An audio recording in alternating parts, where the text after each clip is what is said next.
is a member who refers to himself as nominated member 001.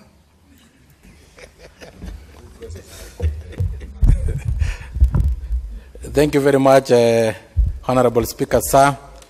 And from the onset, let me first of all take this opportunity to congratulate our new member, who is Honorable Edith Nyenze. Having taken her oath, she is now one of us.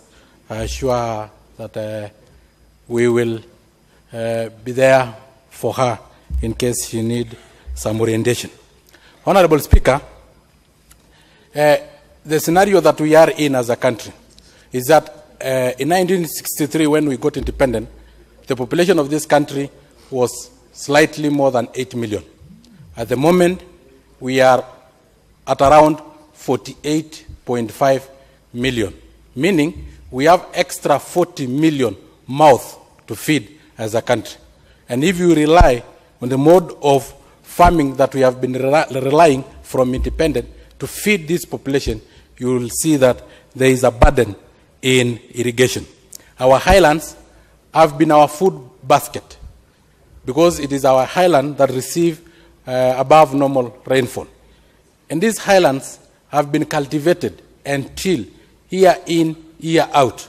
We have cultivated on our highlands, we have cultivated riparian areas, we have cultivated even to the doorsteps of those farmers that live in the highlands. And this land have suffered from fatigue, nutrients fatigue. It is no longer able to sustain the amount of production it used to have several years ago. Due to soil erosion, we have been having erosion because most of our highlands, we have so many rivers. And these rivers drain to our lowlands, which unfortunately are arid and semi-arid areas. So we will find a lot of soil erosion happening on our highlands that have been our food basket. Again, reducing the amount of production in terms of food that we get from those food basket, despite the fact that our population have increased. Honorable Speaker, on the opposite, when you go to our semi-arid and arid areas, they are very fertile because soil erosion happens in the highlands and there is a lot of sedimentation of the fertile soils and siltation of the fertile soil on the lowlands. So you find our lowlands, which are semi-arid and arid areas, are very fertile, but we are not able to tap on this fertility of this land because of inadequate rainfall. Therefore, this bill will bring irrigation, which will make sure that we tap on these fertile areas on our lowland. Honorable Speaker, we have thousands of rivers in our country, and massive rivers. And whenever there is rainfall, like what we have experienced in the past 1 month, there is floods everywhere. In Narok, to be specific, we have had several destruction of property as well as loss of life because of this run of water. We have had in northern Kenya area, which is an arid area, a lot of run of water that have caused destruction. If we could have tapped on this run of water, we would have avoided these floods, apart from irrigating the very fertile areas of our country. And most of our arid area in this country is actually almost 75%. It's a large chunk of land that could really feed our population if we maximize the use of this land. And the only thing that we need in this land, we don't need fertilizer in these arid areas. What we need is water. The only factor of production in this area that is lacking is water. Yet we have a lot of water. Egypt depends on us.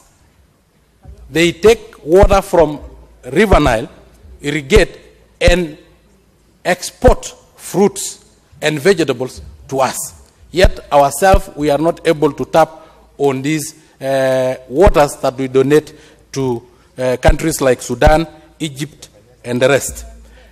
Honorable Speaker, we really do support this bill because it will also reduce the conflict that we have been experiencing in our pastoralist areas. Because in our pastoralist areas, we have been having conflict mainly due to lack of pastures, but mostly because of lack of water.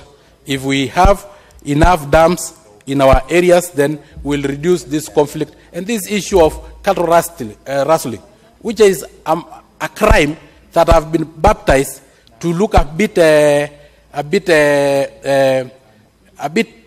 lesser a crime than the rest. But in this cattle rustling, we have inside it, we have murder, we have deportation of masses, we have rape. But you know, we put it a name, we baptize it in a name that look a bit fairer. But once we have enough water in our dams or in these areas, pastoral areas, we'll be able to reduce this conflict. Honorable Speaker, many irrigation schemes in this country have failed. And the question that we have to ask ourselves, even before we support this bill, is that what have been the collective failure of all these irrigation schemes? We have Bura irrigation scheme and so many others. The collective failure have been, we create jobs. We form such authorities, irrigation boards, for the sake of creating jobs for our friends, for our relatives, but not with an intention of helping and assisting the farmers.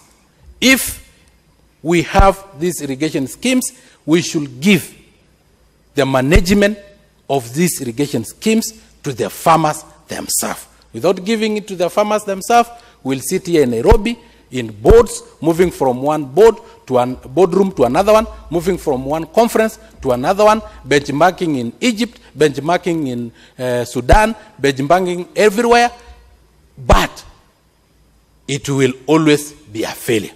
So, Honorable Speaker, I do support this bill, but we will talk with the committee so that we give the massive job of management to the farmers themselves in the area that the dam and the irrigation scheme is. So thank you very much.